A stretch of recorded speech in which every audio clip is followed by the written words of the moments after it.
নমস্কাৰ সকলোকে আজিৰ ভিডিঅ'টো মই ৰাতিপুৱাৰ পৰা আৰম্ভ কৰিছোঁ। আজি যিহেতু মাঘৰ বিহু উৰুকা, তো মই যিহেতু 3 দিনৰ ছুটীত আছোঁ, মই বিশেষকৈ পিঠা চিঠা আমাৰ বনোৱা হোৱা নাই। তিল পিঠা বনাইছে মায়ে।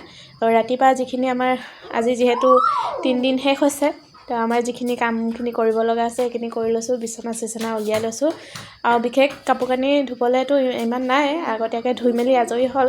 কিন্তু পৰ্দা কেইখনমান আছিলে ধুবলৈ, পৰ্দা কেইখনমান ধুম আৰু লগতে মোৰ বিচনাৰ কাপোৰ কানিবোৰ আছিলে সেইখিনি ধুবলৈ আছে ধুম। আৰু এইবোৰ দেখিছে নহয়, মই যিহেতু কাপোৰ চিলাওঁ, গোটেই বাকচৰ ওপৰত মানে কাপোৰ ভৰ্তি হৈ গ'ল, চিলাবলৈ কিন্তু সময় পোৱা নাই। সেইখিনি লাহে লাহে চিলাই আজৰি কৰি দিব লাগিব, নহ'লে বাকচৰ ওপৰতো দেখিবলৈ বৰ বেয়া লাগি আছে। এইখিনি পৰ্দা চৰ্দা চব মই খুলি লৈছোঁ। পিছে আপোনালোকে পিঠা চিঠা পুৰিলে নে নাই পোৱা জনাবচোন মাঘৰ বিহু। আৰু যিহেতু মই মাহঁতৰ ঘৰলৈ গৈছিলোঁ, মাহঁতৰ ঘৰৰ পৰা আহি পিনে বেগৰ পৰা কাপোৰে ওলোৱা নাছিলোঁ, আজি উলিয়াই ল'লোঁ আৰু বেগো অকণমান ৰদাই দিলোঁ, যিহেতু বহুত দিন তলত থৈ দিছিলোঁ। আৰু এনেকৈ ঘৰ চৰবোৰ সাৰি ল'লোঁ।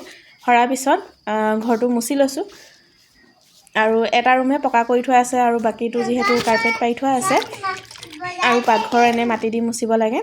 বিশেষ মই আজি এই দুটা ৰুমে মুচি লৈছোঁ, আকৌ কাইলৈ মুচিবতো লাগিব। তো মই পটাপট কামখিনি কৰি লৈছোঁ আৰু কাপোৰ কানি ঢেৰ ধুবলৈ আছে। নাই বুলি ক'লেনো কি হ'ব, এনেকৈ ধুতে ধুতে কাপোৰ ওলাই যায় ধুবলৈ কাৰণে। তাৰপিছত এতিয়া কাম বন কৰাৰ পিছত আমি অকণমান বিহু বজাৰ কৰিবলৈ যাম। আপোনালোকে বিহু বজাৰ চজাৰ কৰিলে নে নাই কৰা জনাব। আৰু আপোনালোকৰ কি পিঠা পুৰিলে।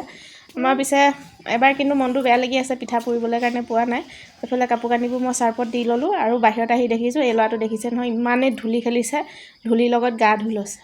তাৰপিছত ইয়াকো গা পা ধুৱালোঁ আৰু আমি ধুনীয়াকৈ ৰেডি হৈ মেলি বজাৰলৈ গ'লোঁ।